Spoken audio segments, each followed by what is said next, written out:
The Bible. Is it hard to understand? When it comes to reading the Bible, the first thing that comes to mind is the fact that this is the Word of God. The seals have been broken, and the truth is here. And when we go throughout the scriptures, when we go throughout extra biblical records, we find that the language that God employed, that He used to create the heavens and the earth, was the Hebrew language.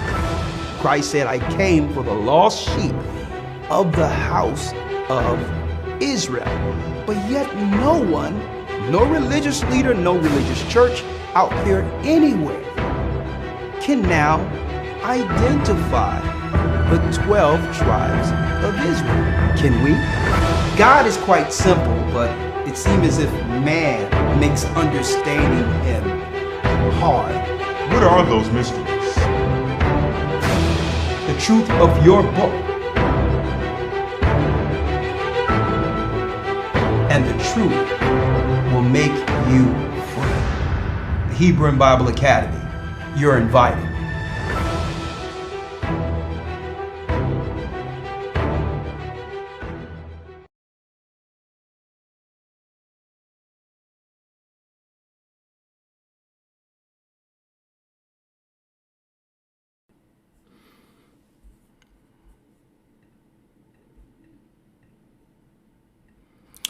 All right, Shalom family.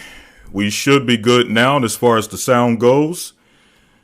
We should be good now. So let's confirm if you all can hear as well as see.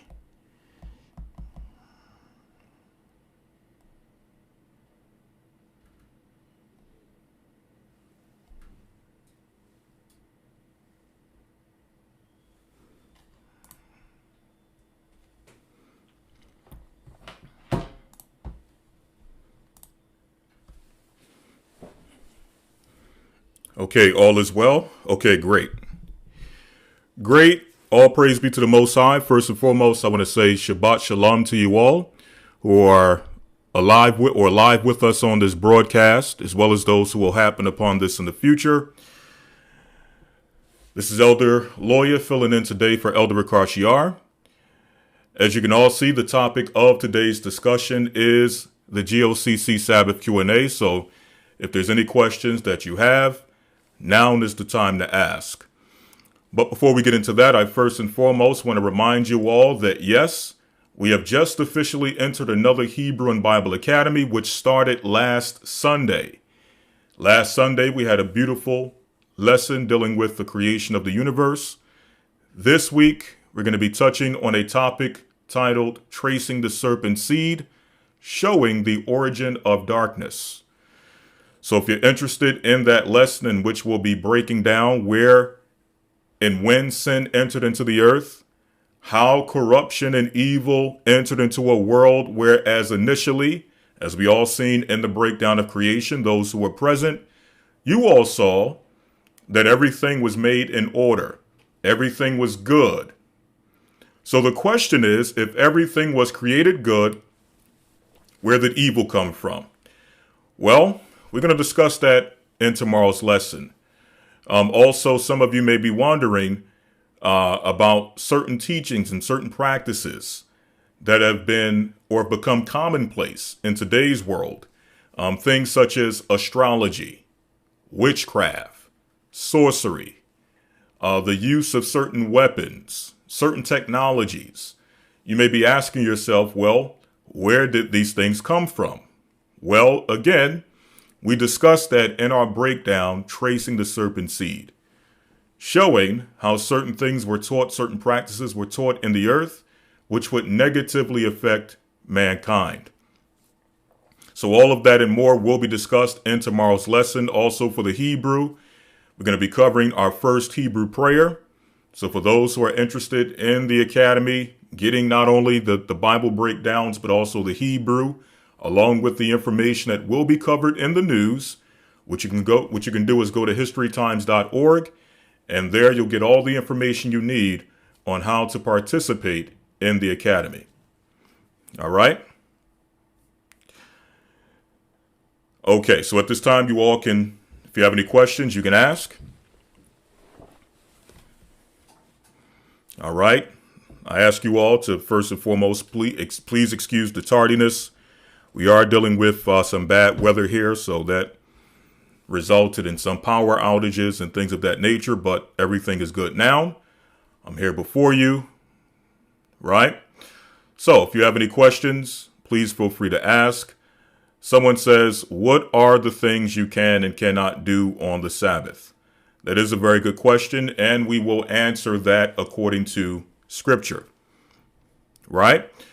So the first thing we want to do before we touch on the do's and the don'ts, we first, if I can pull this up very quickly, we first want to deal with the initial introduction of the Sabbath, right? To give you the understanding as to why the Sabbath was created or was instituted. All right, so you should be able to see this now. All right, so we're going to start off in the book of Genesis, the 2nd chapter, right? And I like to go through this just in case somebody is watching this for the first time and may wonder why. Well, why are we talking about what should be done or what should not be done on the Sabbath? First and foremost, what is the Sabbath, and does the Sabbath apply, or the Sabbath regulations apply, based on the fact that Christ have come? According to some, Christ came and did away with the commandments. How does that now play into our time, understanding that, well, at least some have the understanding that the law is done away with? Okay. Should there even be a breakdown on what should and what should not be done on the Sabbath? Is the Sabbath still in play? Well, we're going to take it from beginning to ending, and hopefully this will answer your question for the person who asked it. Let me see who we have here. Who asked the question? Let's see here. All right. I think Pierre Hunt asked the question. All right. So Pierre, we're going to try our best to answer your question as much as we can, simply using the Bible. Okay. So we're going to start off in the book of Genesis, the 2nd chapter, just showing when the Sabbath was instituted, why it was instituted, and why we specifically still till this day honor the Sabbath. So this is the book of Genesis chapter 2, verse 1. We actually covered this in week 1 of creation. It says, thus the heavens and the earth were finished, and all the host of them. And on the 7th day, God ended his work which he had made, and rested on the 7th day from all his work which he had made. So we know that God created all things in 6 days, and on the 7th day he rested. Right? So the Sabbath day has its origin in the creation story. The Sabbath has its origin going back to the beginning of time, the beginning of all things. So it says here, and on the 7th day, God ended his work which he had made. So this is before the law of Moses was instituted. This is before there was any such thing as a person or a man by the name of Moses. Okay? Before Moses entered the scene with the 10 Commandments, there was already an institution, or at least an acknowledgement, of the 7th day being the day from which God rested from all his work. So, and on the 7th day, God ended his work which he had made, and rested on the 7th day from all his work which he had made. And God, not Moses, right? But God blessed the 7th day and sanctified it, meaning he separated or set apart the Sabbath for his purpose. Okay? The question is, what was that special purpose? For what purpose did God decide to sever out the Sabbath to sanctify it? Well, again, we just read it. It tells us that on that day, God ended all his work which he had made. Right? Which he had made when? Throughout the course of the 6 days. And God blessed the seventh day and sanctified it, because that in it he had rested from all his work which God created and made. So this is where the Sabbath is instituted, just in case we have people who have that question, who may be listening right now, or may happen upon this lesson or breakdown in the future. We don't get it necessarily, even though it was instituted and codified as a law during the time of Moses, when he received the Ten Commandments and was given to the Israelites. The concept of the seventh day being sanctified did not start with Moses. It began with the Most High. Okay? Someone says, does Sabbath or Shabbat mean Saturday in Hebrew? The answer is no. Okay? The answer is no. We'll break that down second. Since it's in relation to the Sabbath, we'll break that down separately. Does it mean Saturday? No. Does it fall on Saturday, the day that we, speaking the English language, in which the days of the week just so happen to be influenced from, I believe, the gods, I want to say Norse mythology, that's where many of the names come from. Does the Sabbath just so happen to fall on the day that we call Saturday? Okay, which is literally Saturn's day. Even though we don't acknowledge Saturn, that's just the name that it is labeled, or it has been given in our current time. And that's the day we call it. Now, it just so happens, again, reiterating, it just so happens that the day that we call the Sabbath falls on a Saturday. Does the word Sabbath itself mean Saturday? And the answer to that question is no. And I'll break that down. Okay? So moving on. Okay? Now we're dealing with the institution under Moses. And we're going to see what Moses specifically stated concerning the Sabbath.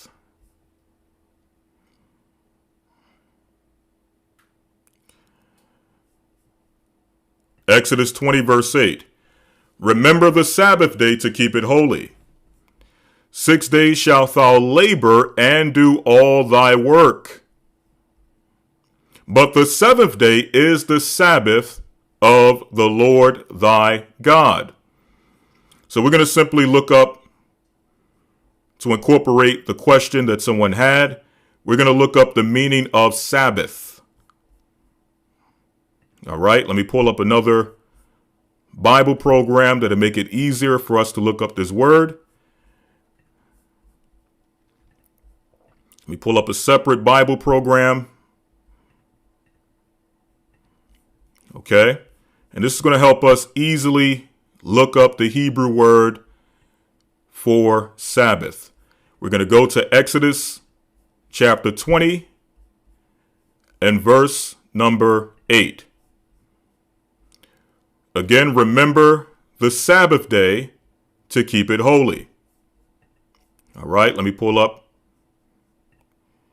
Let's see here. Let's pull up a Hebrew Bible.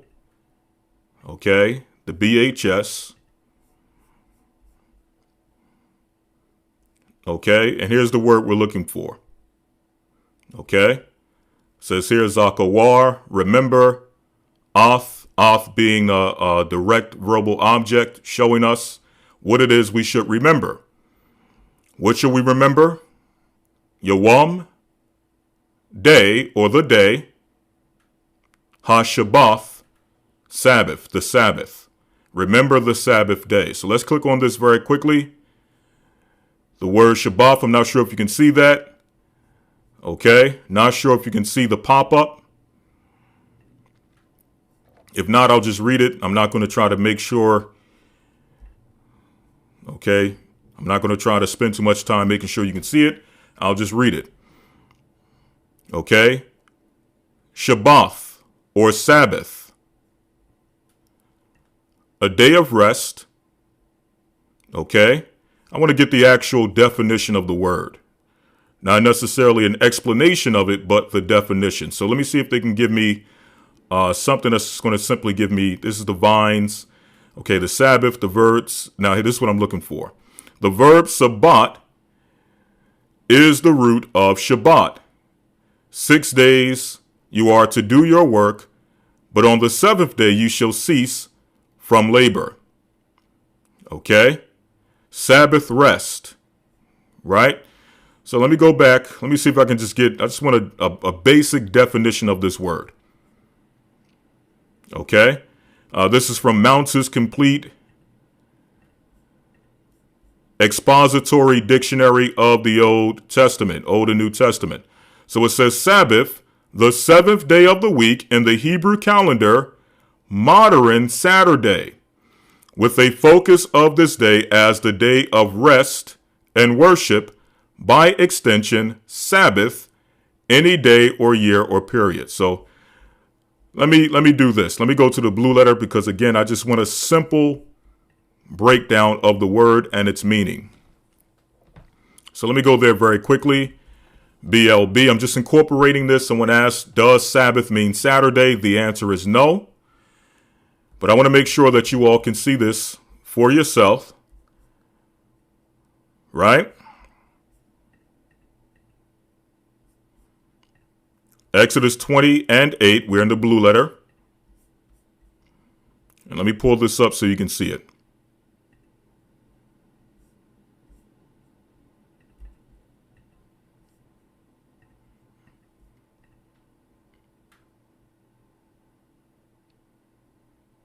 All right, let me see here. All right, there we go. All right, so let me bring this over, enlarge it, so you all can see with me.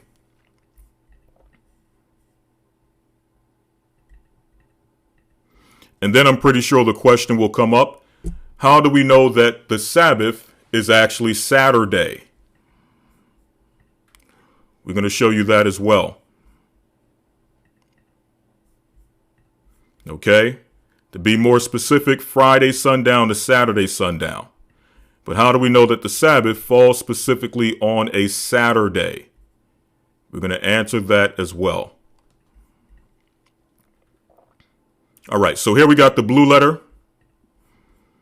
All right, we're looking at the word Sabbath or Shabbat. Okay, so we want to go back and get the origin of this word. The word Shabbat means to cease. In fact, I'll go here to the KJV count. This word is contained 71 times in the KJV. In the Hebrew, 47 times is translated as cease. Okay, cease, a cessation. Rest is translated as rest 11 times. 3 times is translated as away. 2 times is translated as fail.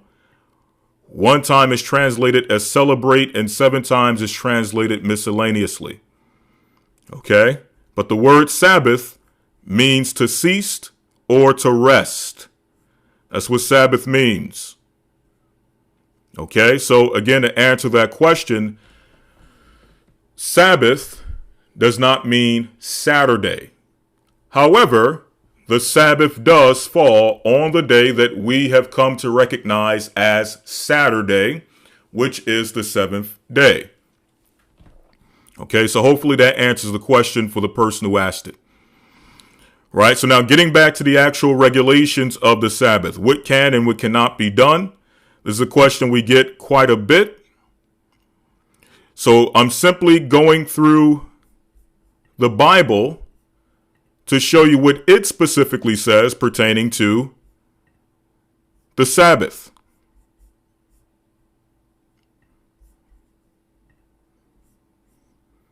Okay, so I'll just stick with this Bible. Going back to Exodus 20 and 8, remember the Sabbath day to keep it holy. 6 days shalt thou labor and do all thy work. Now this is key because this is one of the main regulations of the Sabbath. which is what? Not laboring or not working on the Sabbath. 6 days shalt thou labor and do all thy work, but the seventh day is the Sabbath of the Lord thy God. In it thou shalt not do any work, thou, nor thy son, nor thy daughter, nor thy manservant, nor thy maidservant, nor thy cattle, nor thy stranger that is within thy gates. For in 6 days the Lord made heaven and earth, the sea, and all that in them is, and rested the seventh day. Wherefore the Lord blessed the seventh day and hallowed it. Okay? So the Sabbath became synonymous with a day of rest. Okay? A day of ceasing from your labor, ceasing from your work. Right? So that was one regulation that was kept on the Sabbath. Not laboring, not doing any servile work, not only you resting, but also allowing rest for your employees, your servants. Okay? Whether they were men servants or female servants. Right? Also, your cattle were supposed to rest on the Sabbath, to cease from work on the Sabbath. All right, moving on. Okay, some other regulations that were instituted on the Sabbath. Okay, and this is one that a lot of people go back and forth about. I'm going to go back to Exodus, I believe it's 16. This is one that people tend to go back and forth about. But this is where we stand when it comes to this particular law. Okay, Exodus 16.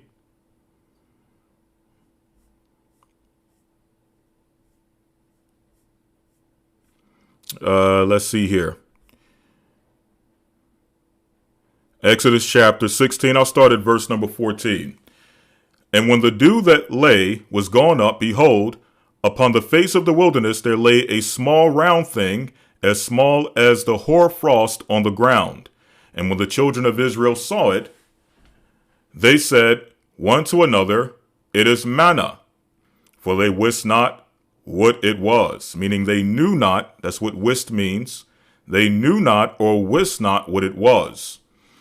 And Moses said unto them, this is the bread which the Lord hath given you to eat. This is the thing which the Lord hath commanded. Gather of it every man according to his eating, an omer for every man, according to the number of your persons. And take ye every man for them which are in his tents. And the children of Israel did so, and gathered some more, some less. So in other words, you gathered according to your need. Okay? And when they did mete it out with an omer, he gathered much. He that gathered much had nothing over, and he that gathered little had no lack. They gathered every man according to his eating. Jumping down, getting straight to the point, it says here, and Moses said, verse 19, and Moses said, let no man leave of it till the morning. Notwithstanding, they hearkened not unto Moses, but some of them left of it until the morning, and it bred worms and stank. And Moses was wroth with them. So jumping down, what does this have to do with the Sabbath?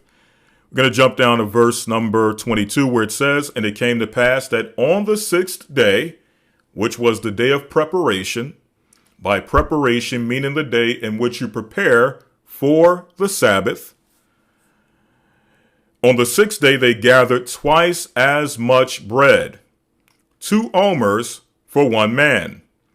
And all the rulers of the congregation came and told Moses. And he said unto them, so on the Sabbath you were to gather twice as much manna. Someone says, what is an omer? An omer is an ancient Hebrew measurement. Okay? An ancient Hebrew measurement. All right, reading on. It says here, and he said, that is that which the Lord hath said, tomorrow is the rest of the holy Sabbath unto the Lord. Okay? So that Hebrew word in the book of Exodus, chapter 16, verse 22 is Shabbathon or Shabbaton or Shabbathawan. Okay, that's the word for rest, right? To show you that there's a correlation between the word rest, which in this case, Shabbathawan or Shabbaton, as some may pronounce it, and the word Sabbath, which is Shabbath. Sabbath is synonymous with rest. Just building upon what we established earlier, the fact that Sabbath and Saturday don't mean the same thing. However, they just so happen to fall on the same day. Okay?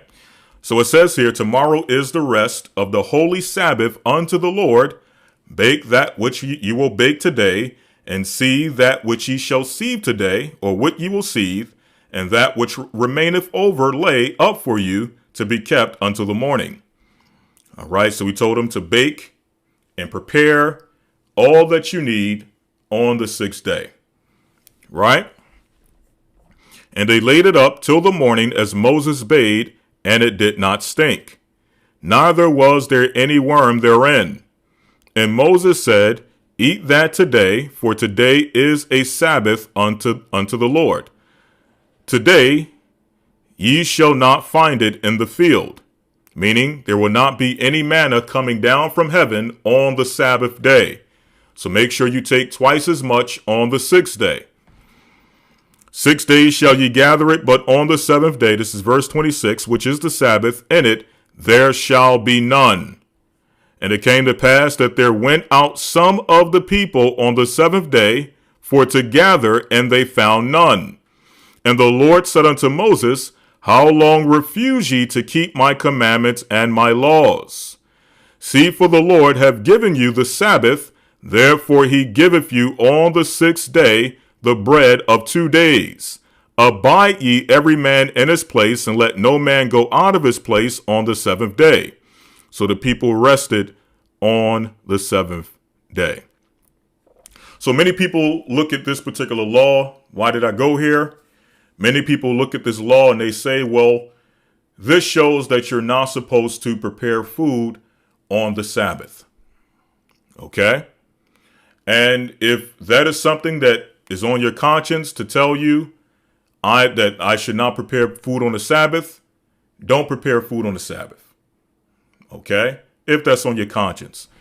But when it comes to food preparation, one thing we have to understand is that in the ancient world, food preparation was not the process of simply what? Turning a knob on a stove. Okay? For those who use a microwave, popping something in a microwave and pushing buttons. That's not work. Okay? Or if you have an air fryer, popping something into the air fryer and pressing the button and the air fryer cooks the food. That's not work. That's not labor. Okay? What it took to prepare food in ancient times, many of you experienced this during the Feast of Tabernacles. You know that it is work to prep food as it was done in ancient times. Okay? It wasn't just turning a knob or pressing a button and ta-da. Okay? Your food is done. It was a much more strenuous, laborious process. Okay? So, now again, if it is on your conscience heavily that you should not prepare food on the Sabbath, then I'm not saying to you that you should now go ahead and prep food on the Sabbath. If it is against your conscience, don't do it. Okay? However, understand that what you do currently in this present day and time is not what they were doing to prepare a meal in their time. Okay? Let me give you an example of what they had to do to make sure that their food could be prepped. Let's go to the book of Numbers 15.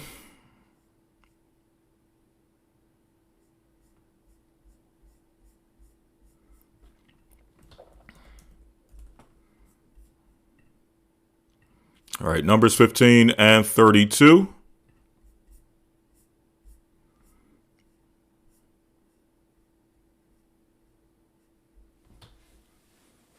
Right, as Elder Dale stated, you press buttons. You did more work to log in to watch this lesson than you did or than you do in today's time to prep a meal. Okay? Today, the technology has progressed to a point where really all it takes is a press of a button or a turn of a knob in order for your food to be prepped. Okay? Right. Someone says they were telling their older that said that before. Exactly. Now, again, it's on some people's conscience not to do it. I'm not going to argue with someone who feel as though that they can't cook on the Sabbath. If that's what's on their conscience, I'm not going to argue that. I'm not going to tell them they're wrong. I'm not going to tell them to do otherwise. Okay? But here's the deal. Okay, Numbers 15 and 32 says, and while the children of Israel were in the wilderness, they found a man that gathered sticks upon the Sabbath. Okay, now why was this man gathering sticks? Well, in order to deal with someone said what happened to, let me not focus on this right now. There's too much going on as I'm trying to answer the question. I'll get back to this when I'm finished answering this question. So let me get this out of here. All right. This is a distraction right now. All right. So why was he gathering sticks? Well, in ancient times, in order to prepare food, you had to first prepare a fire in order to get warmth. Like, for example, in today's time, if you want to get warm, all it takes is for you to walk to your thermostat, hit a switch, or press a button. Some of you have thermostats that are called smart thermostats, where you can open up your phone and turn on your thermostat from your phone. Right? That's modern technology to do what? Heat up your home. In ancient times, there was no such thing. You had to go, find a wood source, chop down that wood. All right. After you chop down the wood or the tree, you then now had to chop that log down to size. And once you chopped it down to size, then you had to split that wood to turn it into firewood. So it was a long, arduous process. Okay. Gathering sticks, getting things together in order to either heat up your home, heat up your tent, or prepare your food was a process. A process that we do not have to do in today's times. Not unless you're living off the grid, you're living in a tent, you're living in maybe a tiny home or something like that, and you don't have any appliances inside of it. So you still got to go through the process of chopping wood, gathering sticks, and doing all those things in order to heat your home or to prepare food. Unless you're in those cases, majority of times you're in a modern situation with the modern technology and the modern convenience that comes with that modern technology. Okay? So let me bring this back 1 second. All right. So this man was gathering sticks on the Sabbath. Why? Because you needed this for fuel in the ancient world. Okay. There was no electricity where you can just flip a switch and automatically in 30 seconds, a minute, 30 minutes, your food was done while you're sitting back chilling. Okay. That wasn't the case back then. Okay. So it says, while the children of Israel were in the wilderness, they found a man gathering sticks upon the Sabbath. And they that found him gathering sticks brought him unto Moses and Aaron and unto all the congregation. And they put him in ward, meaning they put him in a prison, confinement, because it was not declared what should be done to him. And the Lord said unto Moses, the man shall be surely put to death. All the congregation shall stone him with stones without the camp. And all the congregation brought him without the camp and stoned him with stones, and he died. And the Lord, as the Lord commanded Moses. Right? So this is one aspect of what it took to prepare food in the ancient time. Now, this is just dealing with the fuel source and the preparation of the fire, which itself is work. This is not even dealing with the process of preparing an animal, right? Because in ancient times, even though they had butcher shops, you have to keep in mind, they're in the wilderness at this time. Okay. Later on, you would have, things such as butcher shops and so on and so forth as Israel became, developed and established as a nation in their land. Right. But for the most part, in order to prepare your food, especially if you were preparing an animal, you had to do what? You had to kill the animal.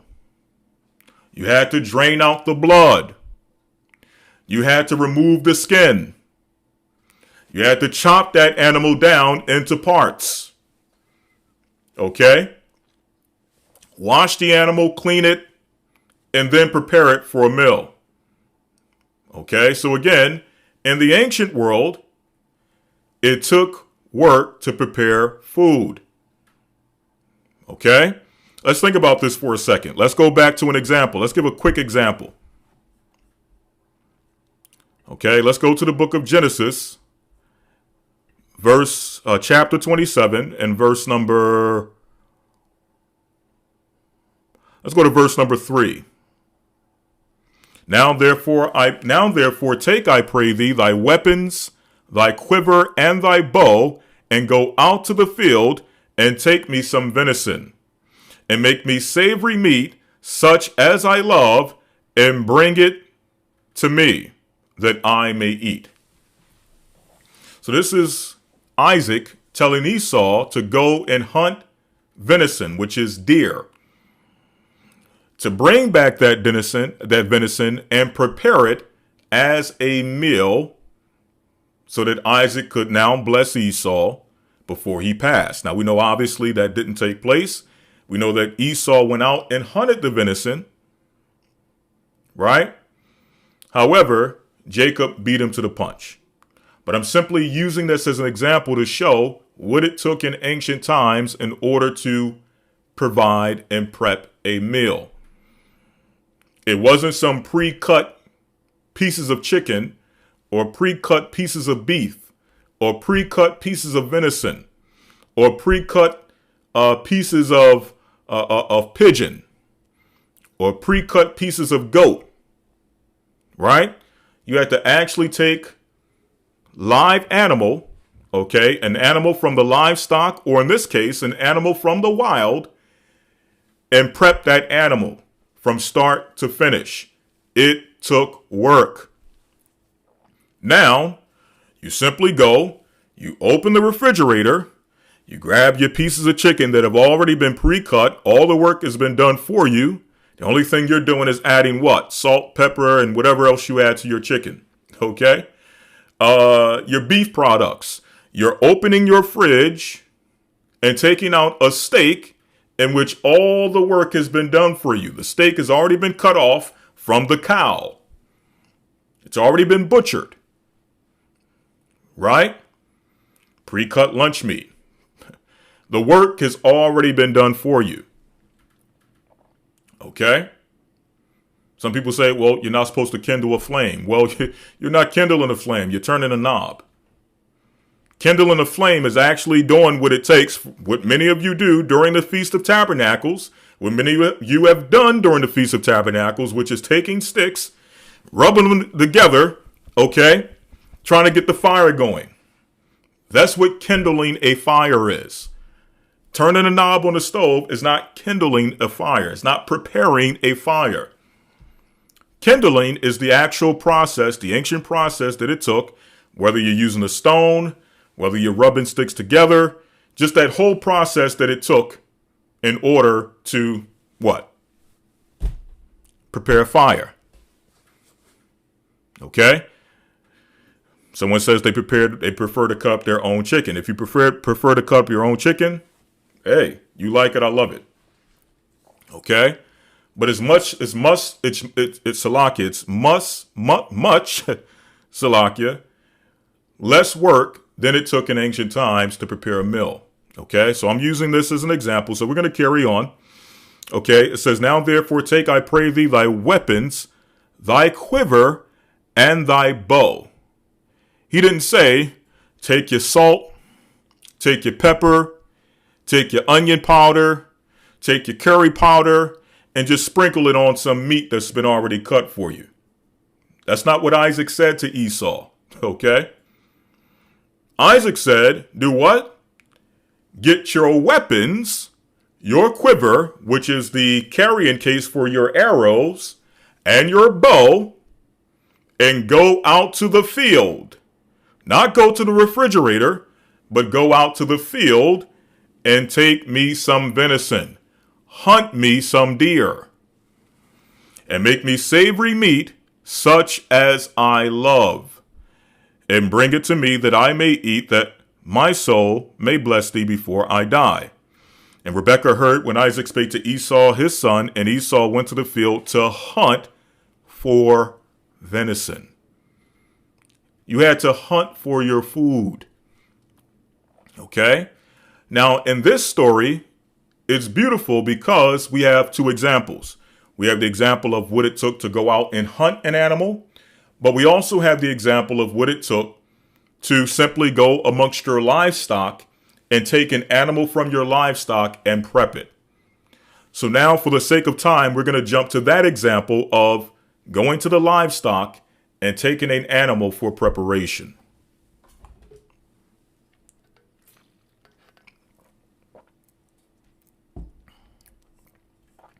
Verse 6 says, and Rebekah spake unto Jacob her son, saying, behold, I heard thy father speak unto Esau thy brother, saying, bring me venison and make me savory meat, that I may eat and bless thee before the Lord before my death. Now therefore, my son, obey my voice according to that which I command thee. Go now to the flock, meaning the livestock, and fetch me from thence 2 kids of the goats, and I will make them savory meat for thy father, such as he loveth. And thou shalt bring it to thy father, that he may eat, and that he may bless thee before his death. So let me jump down. Verse 14 says, and when he went and fetched and brought them to his mother made savory meat, such as his father loved. So this is a live animal that had to be, prepped. Meaning what? The animal first had to be slaughtered. After it was slaughtered, the coat of that animal, the skin of that animal had to be cut off, which we're about to read. So you had to remove the skin, right? Then you had to drain out that blood. Why? Because the law required that we do not eat blood. So you have to let that blood drain out, right? So it says here, and Rebekah took goodly raiment of her eldest son Esau, which were in the house, and put them on her younger son Jacob. And she put the skins, which she had to remove manually from that goat. She took the skins of the kids of the goats, or it says she put the skins of the kids of the goats upon his hands, meaning upon Jacob's hands. Okay, to show you what? That they had to skin the animal. Right? It says, she put it upon Jacob's hands and upon the smooth of his neck, and she gave the savory meat and bread which she had prepared into the hand of her son Jacob. So not only did you have to prepare the meat, you had to prepare the bread. You had to go through the whole process of what it took to make bread. Okay, kneading it. Okay, letting it rise, go through its rising, kneading again, and whatever type of bread she was making. You know, going through that whole process, right? So there was a lot of work that went into prepping food, whether you hunted it from the wild or you went and got that animal from your livestock. Regardless of what situation it was, it took a lot of work. So this is something I would say that people at least consider when they put forth the idea that, well, cooking on the Sabbath is against the commandments. You're not supposed to cook on the Sabbath. We have to remember that what it took to cook back then has been cut down to a minute science, a minute process in today's times. Okay, 99.9% of the work that actually had to go into cooking and prepping a meal in ancient times has been taken away. Your bread is prepackaged, right? Some of you make your own bread, but I'm pretty sure you're making that bread before the Sabbath comes in, right? The meat is already cut up and butchered for you, so a lot of that has been taken out the process. Now, if we are to go back into that time, when we are to go back into that time in which you have to go through all of those processes to prep meat, then obviously, and prep food in general, then obviously we're going to try to abstain from doing that on the Sabbath. Okay? But the process that process that we just read in the Bible, we're not doing that. Okay? We're turning knobs, pressing buttons. Voila, food is done. Okay? Now, again, if there's somebody whose conscience is disturbed at the idea of preparing food on the Sabbath, boiling rice, okay, baking some chicken, whatever the case may be, if your conscience is disturbed, I would say do not do it. Do not sin against your conscience. Right? I want to make that clear.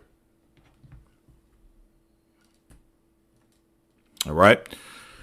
Moving on to the next point. Okay, some other things that were regulations on the Sabbath. This is taking so much longer than I wanted it to or expected it to, but I understand with topics like this, we have to try to cover a lot of ground. So we'll probably cover this and maybe two more questions and conclude. All right. Other regulations on the Sabbath.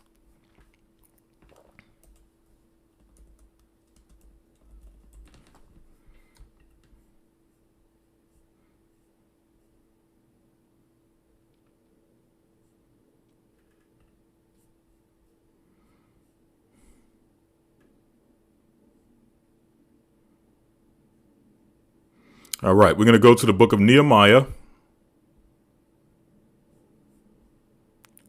13 and 15.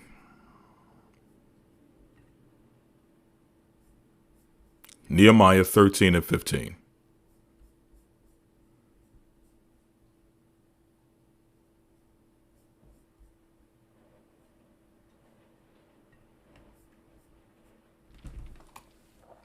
Nehemiah 13 and 15 says, "In those days saw I in Judah some treading wine presses on the Sabbath, and bringing in sheaves and lading donkeys, as also wine, grapes, and figs, and all manner of burdens." So they were doing laborious work on the Sabbath, which they brought into Jerusalem on the Sabbath day.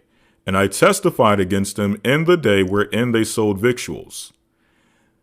There dwelt men of Tyre also, which brought fish and all manner of ware, by ware meaning goods, all manner of goods, and sold on the Sabbath unto the children of Judah and in Jerusalem. Then I contended with the nobles of Judah, and said unto them, What evil thing is this that ye do, and profane the Sabbath day? Did not your fathers thus? And did not our God bring all this evil upon us and upon this city? So did not your forefathers do likewise? And because of it, did not the Most High punish us?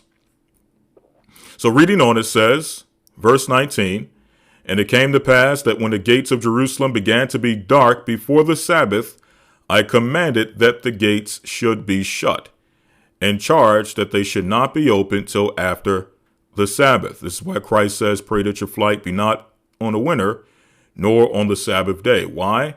Because on the Sabbath day, the gates of the city were closed, which limited now your opportunity and ability to escape the city. And some of my servants set at the gates that there should no burden be brought in on the Sabbath day. Verse 20. So the merchants and sellers of all kind of good of ware lodged without Jerusalem once or twice. Then I testified against them and said unto them, Why lodge ye about the wall? If you do so again, I will lay hands on you. From that time forth came they no more on the Sabbath. Right? So what is this speaking about? This is speaking about Israelites along with Gentile nations, right? Doing both laborious work on the Sabbath day, okay, dealing with business as usual, and also trying to sell goods on the Sabbath.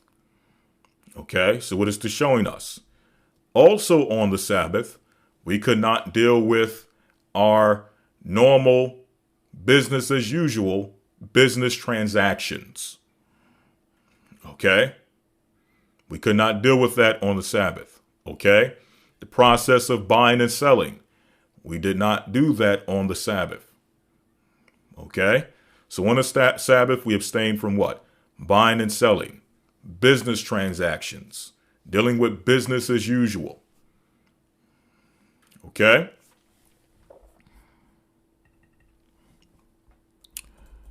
Let's get another example of this.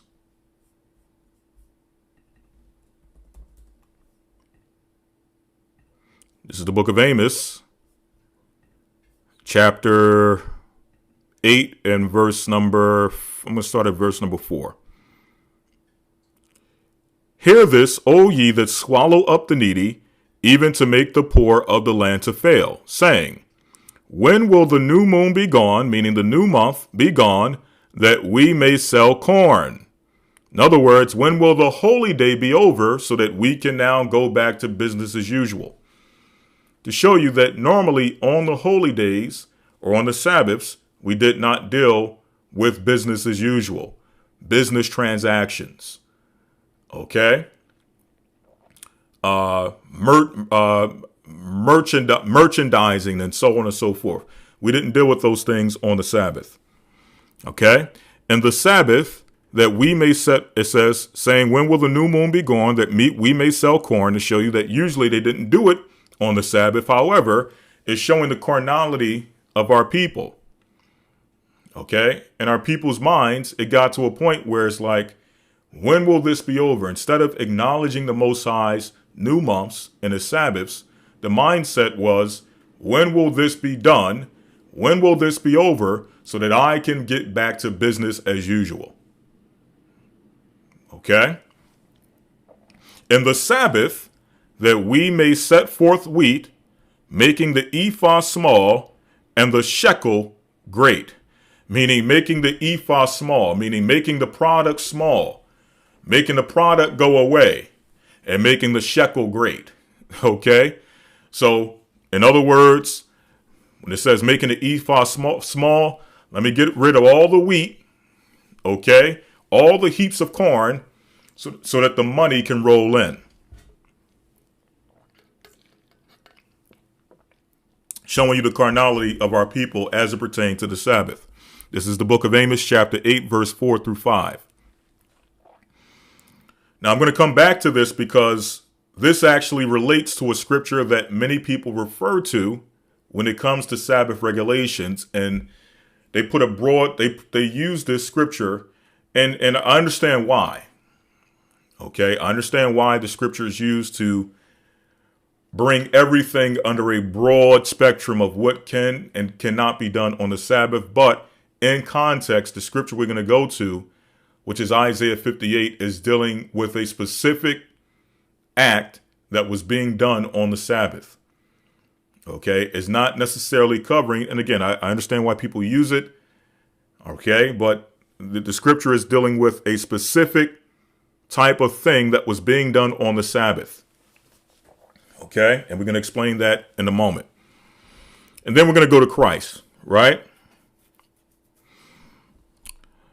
So, moving on, someone says this means not leaving a home and going out to dinner as well. We'll get to that. We'll get to some of those things, okay? All right, so, because here's the thing as well, okay? There's some things, some regulations that people put on the Sabbath that are not necessarily restricted on the Sabbath. And that's the point I'm going to make in a few moments, okay?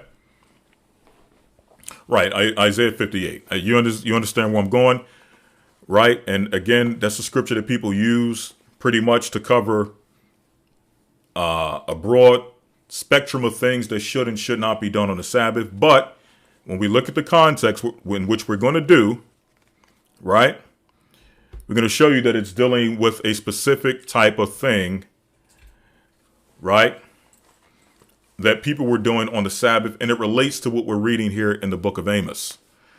So it says here, saying, when will the new moon be gone, that we may sell corn, and the Sabbath, that we may set forth wheat, making the ephah small and the shekel great, and falsifying the balances of deceit, that we may buy the poor for silver, and the needy for a pair of shoes, yea, and sell the refuse of the wheat.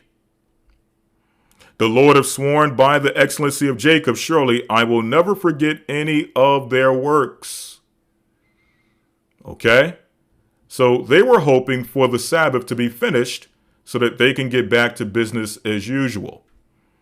And not only was it simply business as usual, their business as usual, meaning their business transactions, according to the Bible, were corrupt. They were dealing with corrupt business practices. Okay? So again, this shows a few things. I'm going to come back to this in a moment because it relates to what we're about to show.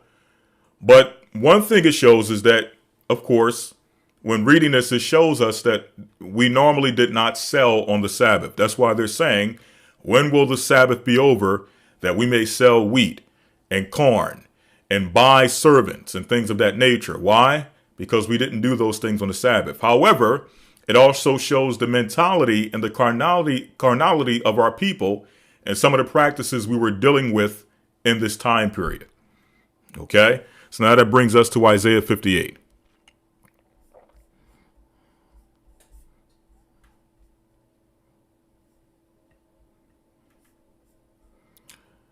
Isaiah 58 and verse number 3. And I'm going to start here because even though it starts with a fast, okay, it starts speaking about a fast, the same things that are implied concerning the fast and how we dealt with our fast is the same way we dealt with the Sabbath, right?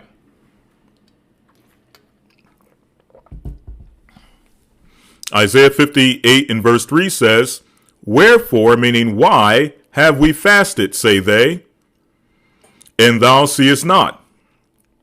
Wherefore have we afflicted our soul, and thou takest no knowledge? Behold, in the day of your fast ye find pleasure. So people look at that and it says pleasure, and automatically they put pleasure, they place a broad spectrum of various things under pleasure. Okay? What I'm going to show you is that this pleasure is speaking about something in specific. Okay? And that specific thing is in the next line. In the day of your fast, ye find pleasure, and exact all your labors. What labors? Well, the same labors we just read in the book of Amos, the 8th chapter. When will the new moon be gone that we may sell corn? Okay, ye exact all your labors. And the Sabbath that we may set forth wheat. Ye exact all your labors. Making the ephah small and the shekel great. Ye exact all your labors. And falsifying the balances by deceit. Ye exact all your labors, that we may buy the poor for silver. Ye exact all your labors, and the needy for a pair of shoes, yea, and sell the refuse of the wheat. In other words, you exact all your labors. You continue on in the Sabbath, business as usual. And this is the pleasure that it is specifically speaking of in Isaiah 58. Okay? Behold, ye fast for strife and debate, and to smite with the fist of wickedness. Ye shall not fast as ye do this day, to make your voice to be heard on high. Is it such a fast that I've chosen? A day for a man to afflict his soul? Is it to bow down his head as a bulrush, and to spread sackcloth and ashes under him? So in other words, is the fast, okay? This is called the Olive Bible, okay? So the fast, right? And we know that the chief fast throughout the year was what? The Day of Atonement. The purpose of that day was not to simply deal with the outward showing of fasting, the outward showing of putting on sackcloth, the outward showing of sitting in a corner on a pile of dust, the outward showing of putting dust upon your head and disfiguring your face to look as if you're fasting and you're in mourning. That was not the purpose of the fast. Okay? Wilt thou call this a fast and an acceptable day to the Lord? Is not this the fast that I've chosen? To loose the bands of wickedness and to undo heavy burdens, and to let the oppressed go free, and that ye break every yoke? Is it not to deal thy bread to the hungry, and that thou bring the poor that are cast out of thy house, when thou seest the naked? And it goes on and on. So jumping on, what does this have to do with the Sabbath? Well, you're going to find out that the same exact things we were doing in our fast, exacting our labors, which, going back here, making sure we're on the same page, when it says, behold, in the day of your fast, ye find pleasure, the pleasure it's talking about is what? Exacting all your labors. Okay? And we gave some examples of that in the book of Amos 8. Okay? So that same mindset was done on the Sabbath. So it says, if thou turn away thy foot from the Sabbath, okay, you're turning away your foot, meaning what? Doing your own thing. Okay, that's what it means, turning away your own foot. Your foot on the Sabbath wants to go and sell and exchange merchandise, okay, buy servants, sell corn, sell wheat. Okay, that's what your foot wants to do. But the Most High is saying to turn your foot away from the Sabbath, meaning don't go and exact your own labors on the Sabbath. Don't go and continue business as usual on the Sabbath. So if thou turn away thy foot from the Sabbath, from doing thy pleasure upon my holy day, and call the Sabbath a delight. Now, again, it's this point here that people, they put the pleasure under a broad umbrella of various activities. And again, I understand why people do so. Okay? And if there are a broad spectrum of activities that you abstain from on the Sabbath, I would say continue to abstain from those things on the Sabbath, right? If it is on your conscience. But the issue comes in where now, when pleasure is not defined, when it's not clearly defined, and you start throwing things in there, all of a sudden it becomes a broad spectrum of things which are not necessarily or were not necessarily restricted on the Sabbath. Okay? Like there's no clear-cut defined scripture in the Bible that says keep the TV turned off on the Sabbath. Okay? There's nothing that says that. However, because of this scripture, people will throw in, well, turning off the TV, making sure no TV is on the Sabbath. Well, there's not really a defined law that says that you cannot do so. But again, this scripture, for many people, allows them to put it under that umbrella. Okay? Now, if you feel you shouldn't turn the TV on the Sabbath, that is your prerogative. Okay? But there's no clear-cut, defined law that says so. In this scripture, again, I get why people use it, but the pleasure that it's talking about specifically is business. Okay? Business. Okay? That's the pleasure it's specifically speaking of. So from doing thy pleasure on my holy day. How do we know this? Again, we go back to verse number, verse number 3. Right? Behold, in the day in the fast ye find pleasure and exact all your labors. Okay? Someone says, what about in Jubilees? Says, whatsoever you had not prepared to eat on the Sabbath. Again, the book of Jubilees. Who is the author, according to the record, who is the author of the book of Jubilees? According to the record of Jubilees, who is the author?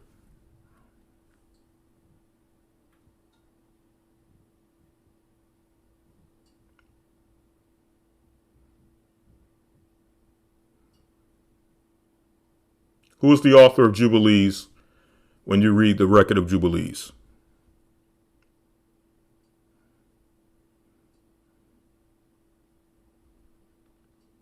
Just a quick question, and we don't have to block the sister who asked that question. Moses, right? Moses. Okay. And the time of Moses, okay? What process did it take to prep your food on any day, let alone the Sabbath? What was the process of prepping your food?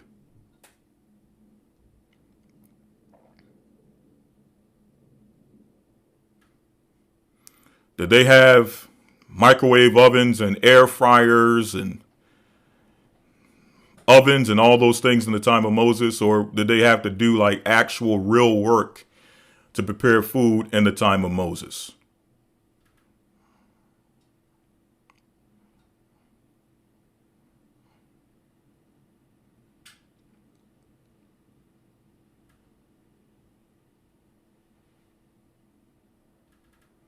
They had to go through the whole gambit, okay? They had to go through the whole gambit in order to prepare food, okay? Now, here's another thing, right?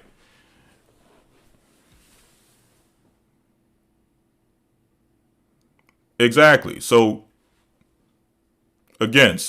Exactly. There was a lot of labor in the time of Moses when it came to prepping food. So, yes, in the time of Moses, you shouldn't eat anything that you did not prepare on the sixth day, because what? It took a lot of work to prepare what you prepared on the sixth day. Today, you're not doing that. Okay? It's not different on a double Sabbath. Whenever there's a double Sabbath, you treat that second Sabbath the same way you treat the weekly Sabbath. Okay? So yes, it was an arduous work to prepare food in the ancient world, a process that we're not dealing with today. Okay? All right, moving on.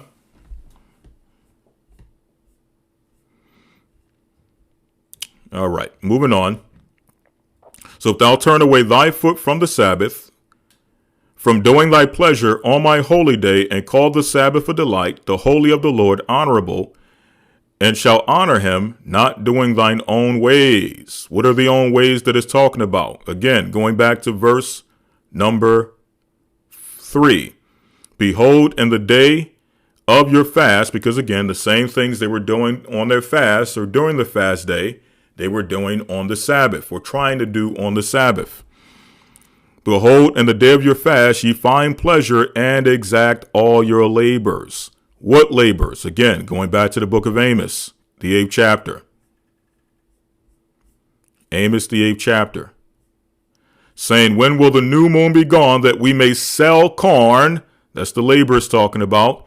And the Sabbath, that we may set forth wheat, making the ephah small and the shekel great, and falsifying the balances by deceit, that we may buy the poor for silver and the needy for a pair of shoes. So the pleasure is talking about is business transactions, labors. Okay?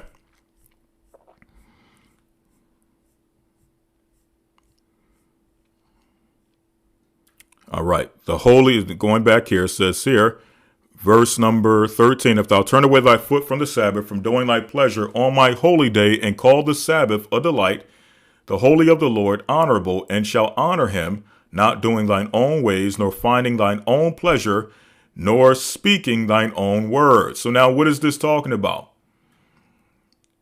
Because again, when it comes to the pleasure, what happens because people are not defining specifically what that pleasure is, it opens up the gate for so many different things to be thrown in there that shouldn't be in there, because there's no specific regulation in the Bible against those things. The other example, the example I gave earlier, turning on the TV. Okay.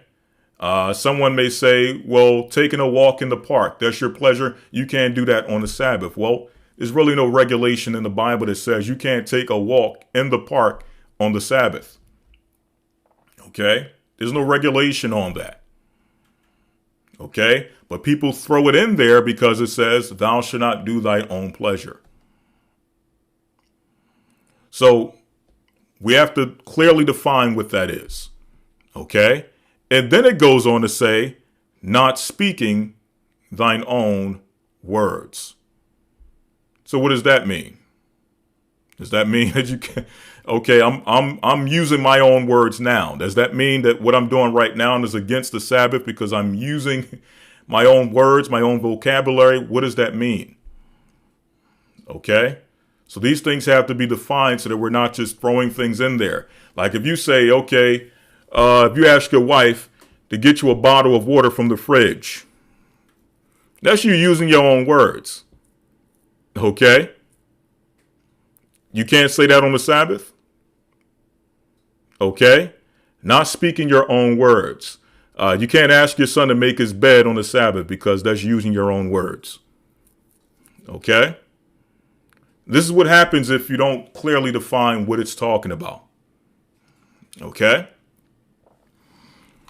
So, reading on, it says here, then shalt thou delight thyself in the Lord, and I will cause thee to ride upon the high places of the earth, so on and so forth. Okay? So, right, don't be talking on the Sabbath. That's what it will lead to if you don't clearly define what it's talking about. Okay?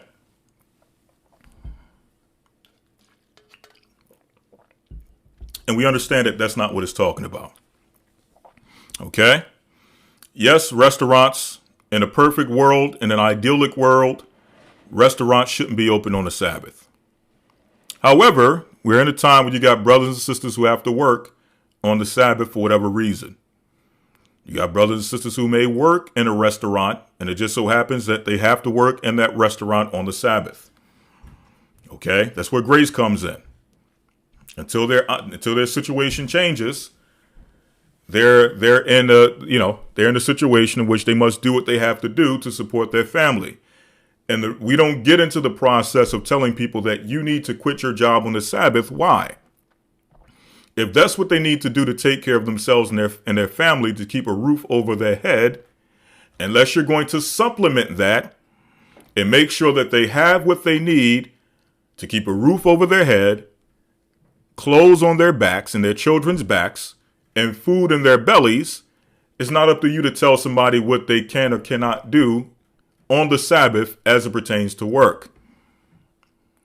Okay? So we don't get into that. All right? So moving on.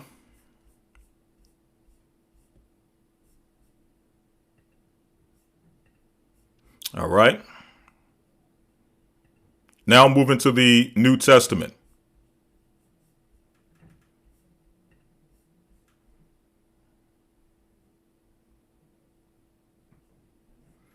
All right, going to the book of Matthew, the 12th chapter. At that time, YASHAYA went on the Sabbath day. Now, before I go here, okay, we want to make it clear that Christ did not come to do away with the Sabbath. Okay, Matthew 5:17. Think not that I've come to destroy the law or the prophets. I'm not come to destroy, but to fulfill. Verily I say unto you, till heaven and earth pass, one jot or one tittle shall in no wise pass from the law, till all be fulfilled. Whosoever therefore shall break one of these least commandments, all right, going on and so forth. So we understand that Christ did not come to destroy the law, but to fulfill. Okay? We know that Christ himself honored the Sabbath. St. Luke 4:14, YASHAYA returned in the power of the Spirit into Galilee, and there went out a fame of him through all the region round about. And he taught in their synagogues, being glorified of all. And he came to Nazareth, where he had been brought up, and as his custom was, he went into the synagogue on the Sabbath day and stood up for to read. So it was his custom to go into the synagogue on the Sabbath day. Okay? Someone says, so just study the word if you're not at Shabbat with the body. Yeah, you can study the word on the Sabbath. Okay? But again, we can't just put regulations on people and tell people you can't do this on the Sabbath, you can't do that on the Sabbath, when there's nothing clearly defined that tells them that they can't do this or can't do that. I want to make that clear. Okay? We can't put bonds on people that even the scriptures don't put on them, is what the point I'm making. Okay?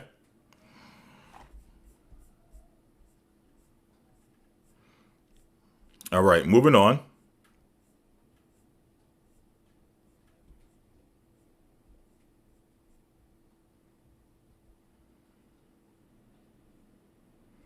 All right, we're in Matthew 12, and we are at, let's go back to Matthew 12, and we're at verse number 1. And YASHAYA went on the Sabbath day through the corn, and his disciples were an hungered, and began to pluck the ears of corn and to eat.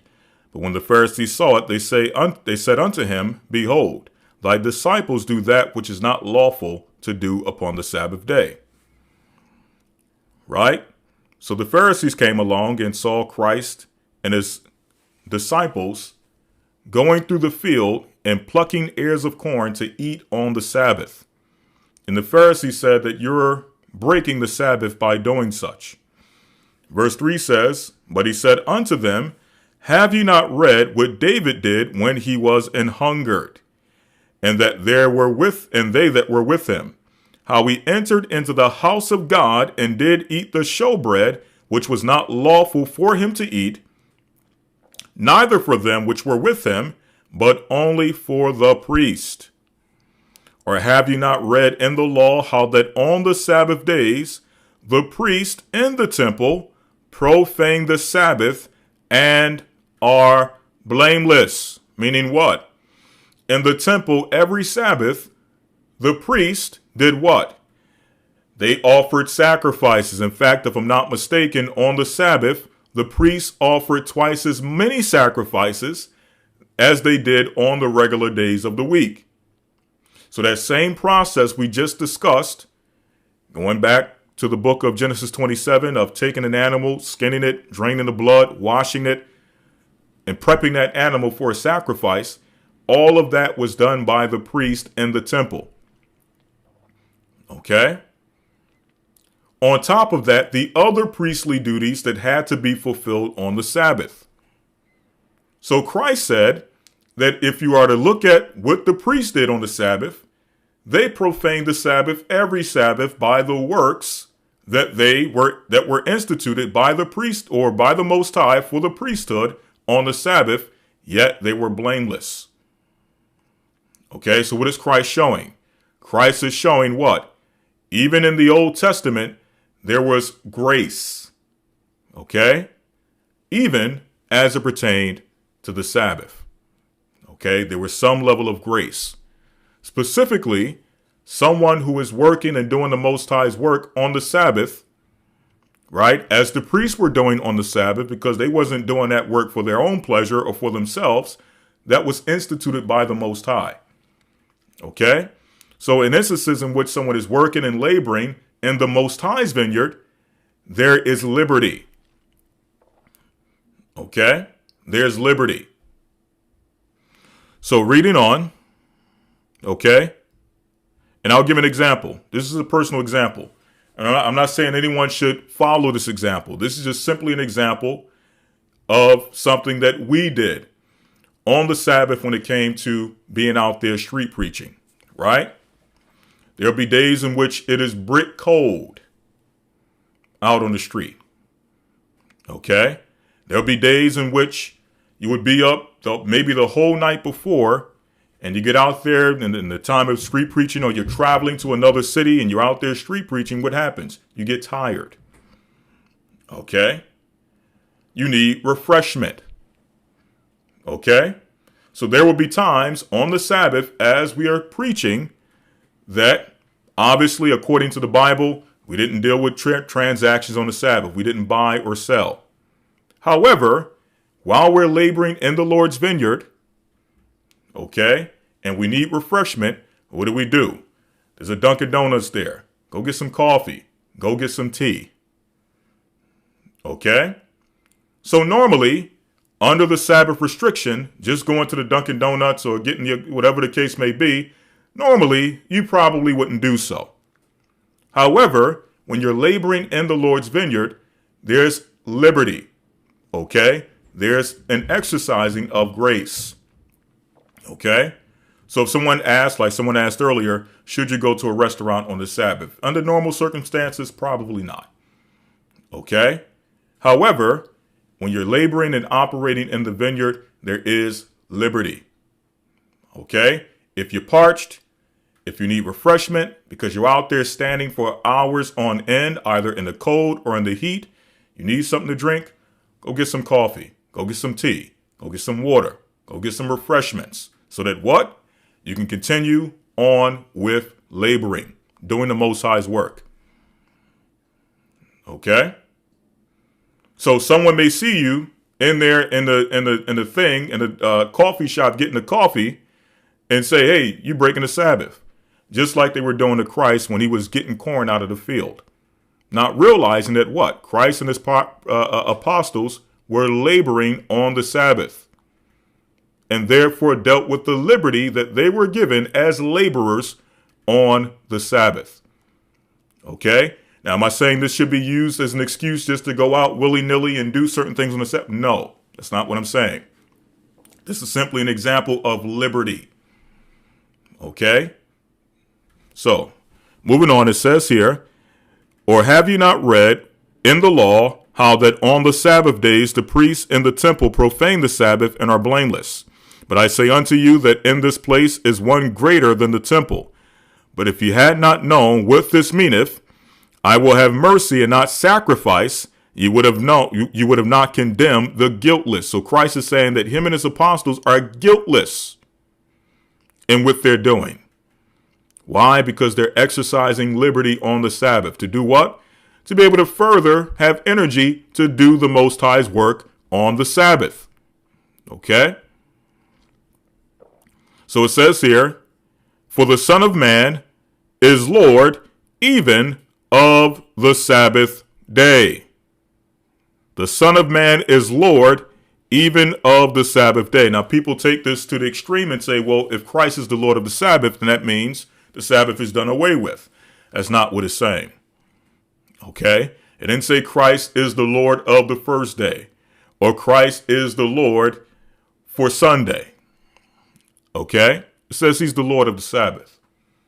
And because he's the Lord of the Sabbath, he knows exactly how to exercise liberty on the Sabbath. Okay? Not as an occasion to the flesh, but to serve his brothers and sisters. In fact, let me get that very quickly out of Peter. Very quickly. And hopefully I would have answered as much as I can on this topic. Okay? Here's the rule of thumb when it comes to exercising liberty even on the Sabbath. Okay? 1 Peter's, I believe, 2:16.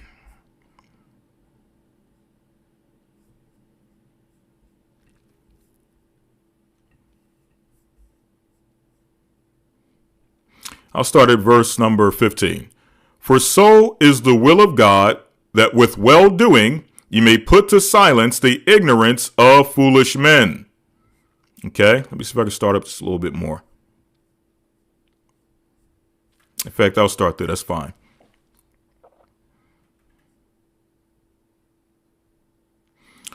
It says here, for so is the will of God, that with well-doing you may put to silence the ignorance of foolish men, as free and not using your liberty for a cloak of maliciousness.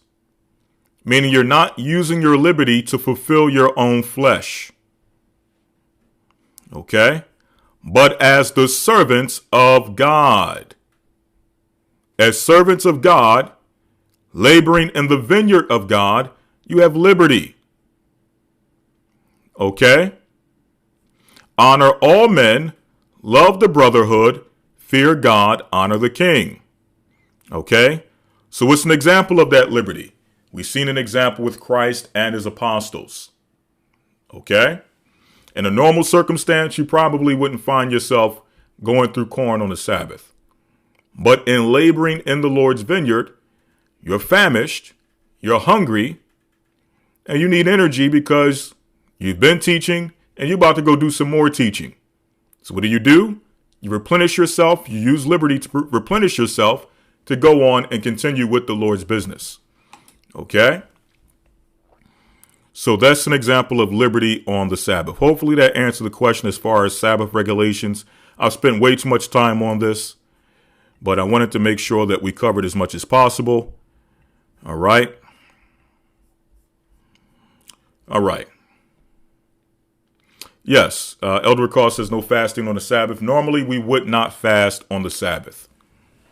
Okay? The Sabbath was a day of rejoicing and resting. Normally, we would not do so. However, there are examples for special appointed fastings in which people did fast all the way throughout. Okay? Like when Christ fasted 40 days and 40 nights, he fasted all the way through. When Moses fasted 40 days and 40 nights, he went all the way through. 40 days and 40 nights. Okay? You had other fasts in scripture where a person would fast all the way through. Okay? Those were specially appointed fasts for specially appointed purposes. Now, if you need to fast beyond 7 days, which if you were to do so, we would advise that you really prepare yourself for that. But if you were planning to fast more than 7 days, okay, and you've dedicated yourself to doing so, then you have liberty to do what? Fast even as the Sabbath comes in. Okay, that's between your fast and what you decide to do for how long is between you and the Most High. Okay, we're not coming in to your home, or you're not going to receive a phone call from us asking you why you're fasting through the Sabbath. Okay, that is an agreement you make between you and the Most High. But normally, our people would try to refrain from fasting on the Sabbath. We have one example in the book of Judith. Okay, let's go to the book of Judith very quickly. And then after that, we'll get to a few more questions. Okay, yes, don't start a fast on the Sabbath. Okay, but if you're already fasting and the Sabbath comes in, right, and you've appointed yourself to a 7-day fast, then by all means, fast all the way through. That's the agreement you made with the Most High. Okay, moving on. Let's get the book of Judith very quickly, just to show an example of our people abstaining from fasting on Sabbaths.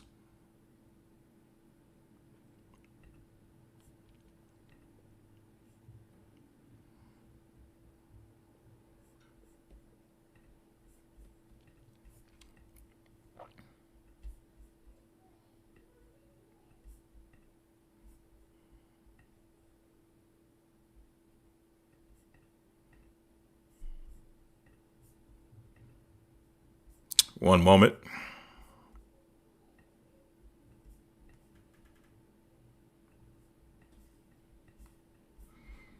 All right, let me adjust this so we can see it.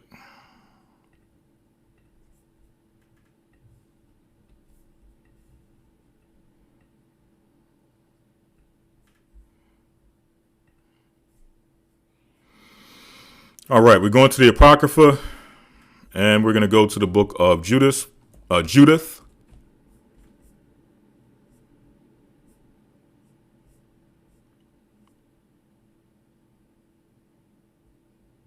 right, this is the book of Judith, chapter 8, verse number 6. Okay. Yes, you had the Daniel fast, where Daniel, he more so decided to abstain from certain foods. Okay, he decided to abstain from the king's portion that was appointed him. He decided to pretty much eat pulses and fruit and grain and water and things of that nature, which it was considered a fast. Okay.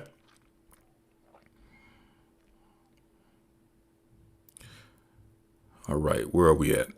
Judith 8, verse number 6, just showing an example of someone who did not fast on Sabbaths or feast days. Judith 8 and 6. And she fasted all the days of her widowhood, save, meaning only not, the eves of the Sabbaths, meaning the preparation day, the 6th day, and the Sabbaths, and the eves of the new moons, meaning the new months, and the new moons, and the feast and solemn days of the house of Israel.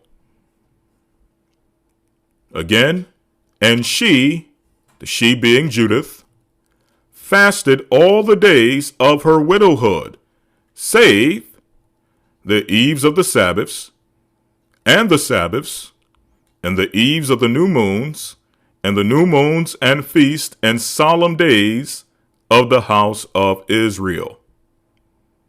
Okay, so those were the days that she abstained from fasting. Now again, that was her decision. That's what she decided to do. Right? But now if you have made an agreement with the Most High to go on a 7-day fast or a 10-day fast, then you keep that fast according as you have agreed to. Okay?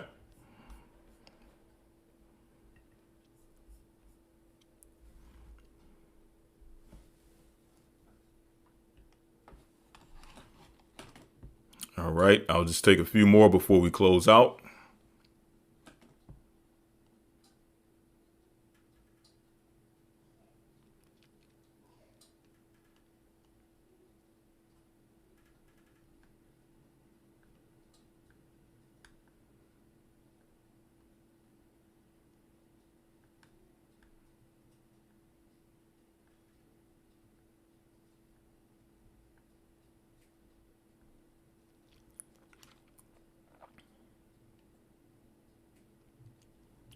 Someone says, is there evidence, precept, secular script, which proves that Lot and his daughters went through a portal to escape Sodom and Gomorrah?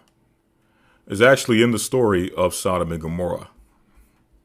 Okay, it's actually in the scripture on the story of Sodom and Gomorrah. If we go to Genesis 19.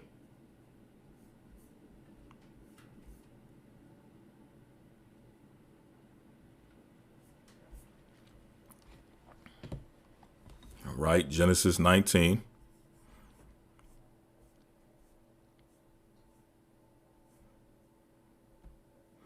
Genesis 19 and 15 says, and when the morning arose, then the angels hastened Lot, saying, arise, take thy wife and thy 2 daughters, which are here, lest thou be consumed in the iniquity of the city. And while he lingered, the men laid hold upon his hand, and upon the hand of his wife, and upon the hand of his 2 daughters. So the men that is talking about, these are angels. Okay. While he lingered, the men laid hold upon his hand. These are the angels. Okay. It tells us here in verse number 15, and when the morning arose, then the angels hastened Lot, meaning they told Lot to hurry up, saying, Arise, take thy wife and thy daughters which are here, lest thou be consumed in the iniquity of the city. And while he lingered, right, while Lot tarried, while he took his sweet time, the men laid hold upon his hand, and upon the hand of his wife, and upon the hand of his two daughters, the Lord being merciful unto him. And they brought him forth and set him without the city. Okay, so what is this saying? Lot and his family was not moving fast enough to escape the destruction. So the Most High had to have mercy upon Lot and his family. So how did the Most High exemplify his mercy upon Lot and his family? He allowed the angel to take them all by the hand and set them outside of the city. Now, when it says set them outside the city, they didn't gingerly walk out the city or run out the city. The angel took them and moved them out the city. Okay? Now, how do the angels travel in that fashion? When they're moving somebody from one place to the next, they move them through portals. Okay? Let me give you an example. Here's an example of someone else who was set outside of a city.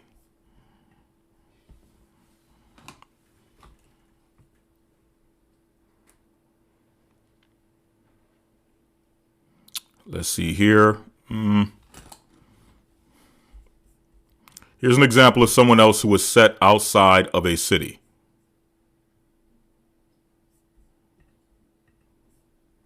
By the angels, mind you.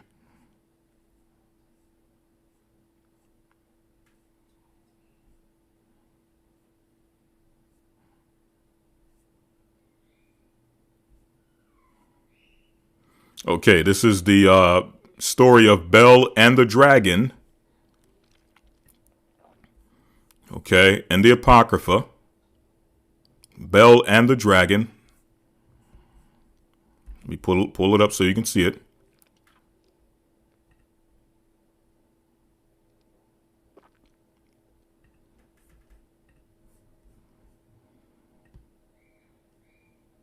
Okay, so this is Bel and the Dragon, verse number 33. And it says, Now there was in Jewry, now keep in mind, if we go back to get some context, this story is surrounding Daniel when Daniel was in the land of Babylon. When they of Babylon heard that, they took great indignation and conspired against the king, saying, This king is become a Jew. Why? Because the king had a close relationship and a high level of respect for Daniel. So it says, the king is become a Jew, and they have destroyed Bel. He have slain the dragon and put the priest to death. So they came to the king and said, Deliver us, Daniel, or else we will destroy thee and thine house. So this is dealing with Daniel while in the land of Babylon, just to give you some context. Now there was in Jewry a prophet called Habakkuk. So now this is taking us back to the land of Israel, who had made pottage and had broken bread in a bowl, and was going into the field for to bring it to the reapers. So initially, he was making pottage, and he was making it specifically for those who were laboring in the field, those who were reaping the field, harvesting in the field. That's who he intended to make this for. 34 says, But the angel of the Lord said unto Habakkuk, Go, carry the dinner that thou hast into Babylon unto Daniel, who was in the lion's den. And Habakkuk said, Lord, I never saw Babylon, neither do I know where the den is. So Habakkuk has no clue. Okay, he said he never saw Babylon, and he has no clue where this lion's den is, in which Daniel has been cast. 36 says, Then the angel of the Lord took him by the crown, same way the angel in the book of Genesis 19 took Lot by the hand. Okay? The only difference this time is that instead of grabbing Habakkuk by the hand, he grabbed him by a lock of his hair. So it says he grabbed him by the hair of his head, and through the vehemency of his spirit set him in Babylon over the den. So the same way Habakkuk was set in the land of Babylon, directly over the lion's den where Daniel was, the angel in the book of Genesis, through the spirit of his vehemency, meaning through the power that the angels possess, spiritual, otherworldly power, power outside of this physical realm, that angel in the book of Genesis took Lot and his family and set them outside of the city. So it's the same exact thing, similar language, but it's more descriptive in the book of Bel and the dragon. 37 says, and Habakkuk cried, saying, O Daniel, Daniel, take the dinner which God have sent thee. And Daniel said, Thou hast remembered me, O God, neither hast thou forsaken them that seek thee and love thee. So Daniel arose and did eat, and the angel of the Lord set Habakkuk in his own place again immediately. Now, did he run Habakkuk from Jerusalem to Babylon and back to Jerusalem again? Okay, did they do a power walk from Jerusalem over to Babylon and then power walk back to Jerusalem again? No. Okay, the angels traveled through what? They traveled through portals. Okay, so they went through a portal into Babylon from Jerusalem, and from Babylon took another portal back into Jerusalem. Same thing happened in Sodom and Gomorrah. They were in the land of Sodom, went through a portal, and were set outside the city. Okay? Hopefully that answers your question.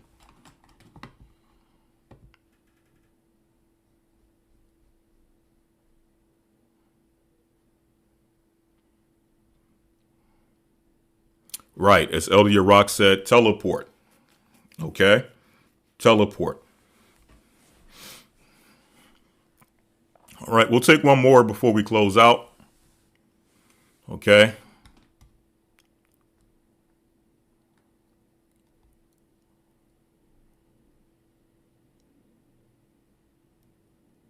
Is it okay for us to use 5G internet or 5G phones? That's your prerogative. Okay, if you want to use a 5G phone or get 5G internet service, that's your prerogative. Okay. And that's not to say that there's not implications for using those things, but there's health implications on using in this current world, the way things are set up. There's health implications on using pretty much any and every technology that we have, especially our cell phone. Okay. But again, if you want to get 5G internet service or a 5G phone, that's your business.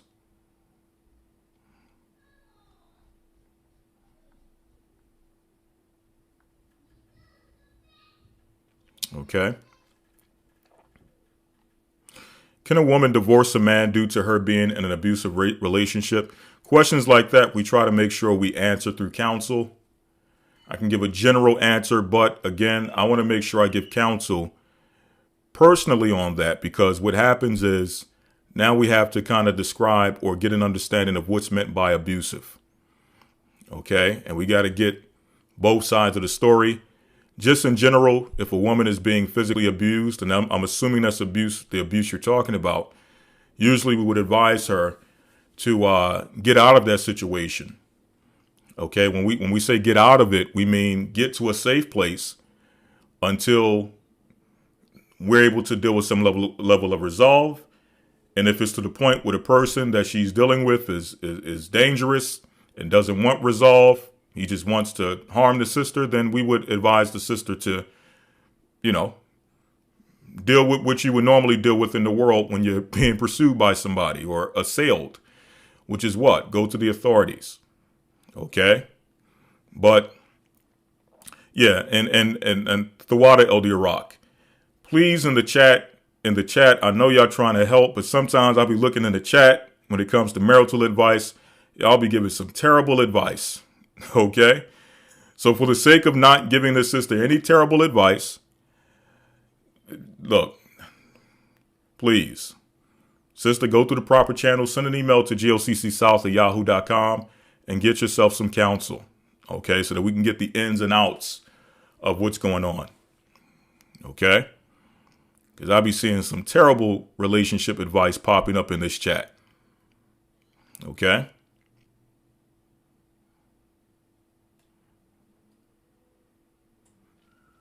So get some, because again, there's only so much insight we can give with one side of the story, and we would not want there to be too much information put out in somebody's personal life, someone's personal business in the chat to even try to get more insight on the story anyway. So that's something we would rather deal with privately, but just in general, without going too deep, if someone is in danger in a relationship, we would advise that you get out of that danger.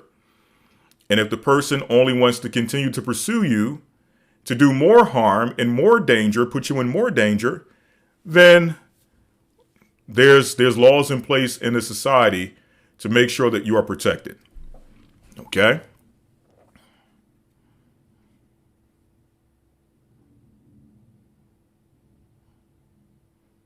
Someone said the best thing is to pray. Look, sister, get some counsel. You want to pray. In fact, I'm not even going to go even any further. Sister, get some advice. Okay? Through proper counsel in a private setting. Okay?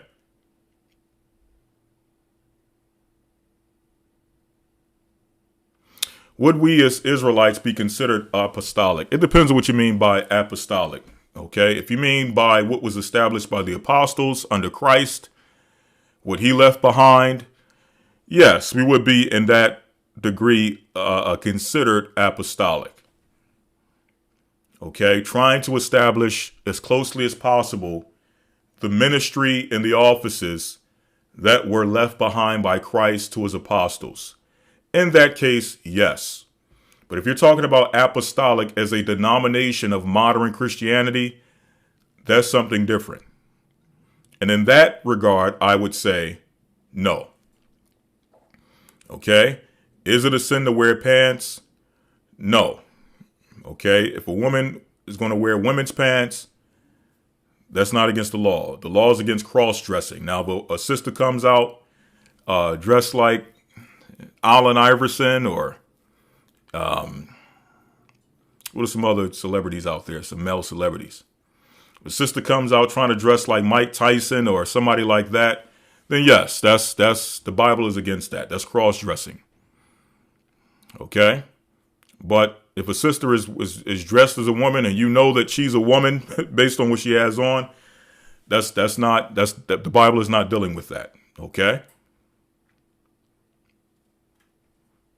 They're pants made specifically for women.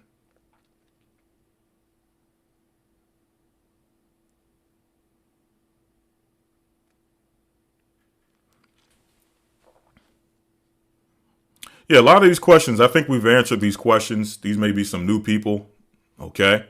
But we've answered a lot of these questions in the past. Yes, a lot of the questions are on the website. So if you just go through the website, skim through, you'll get some of the answers. But in regards to that, okay, there are clothes made specifically for women, and there's clothes made specifically for men. Now, when it comes to a woman wearing certain things such as pants, modesty still has to be considered. Okay, there's pants made for women that no woman should be caught dead outside with. Okay, yoga pants, tights. I don't know how that became outdoor fashion, but things such as that should not be worn by a woman. Okay, especially on the outside of her house.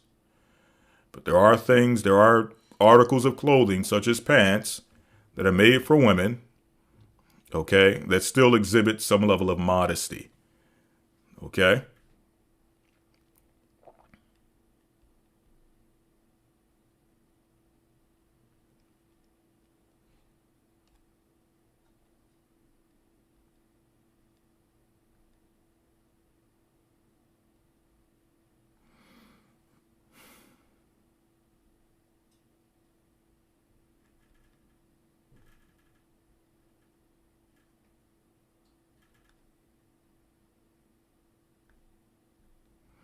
All right.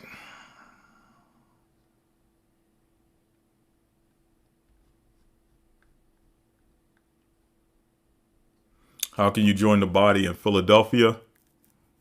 Just send an email to GOCCSouth@yahoo.com and I'll forward your information over to Bishop Amath. Okay.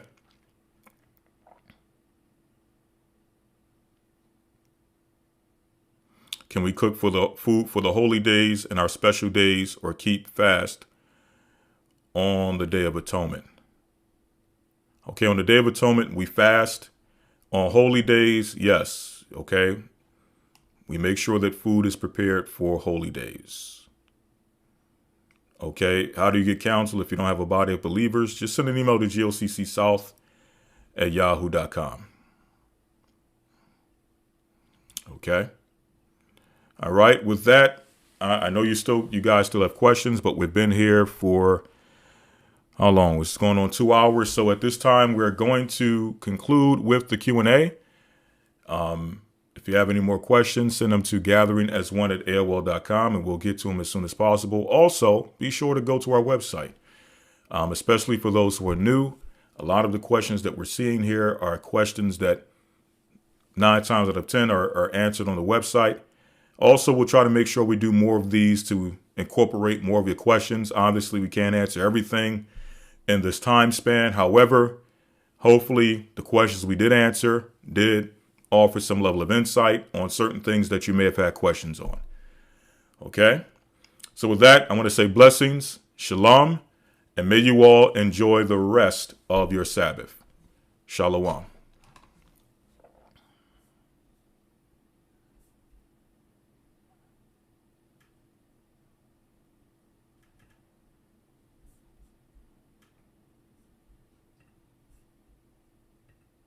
The Bible.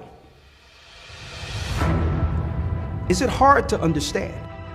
When it comes to reading the Bible, the first thing that comes to mind is the fact that this is the Word of God. The seals have been broken and the truth is here.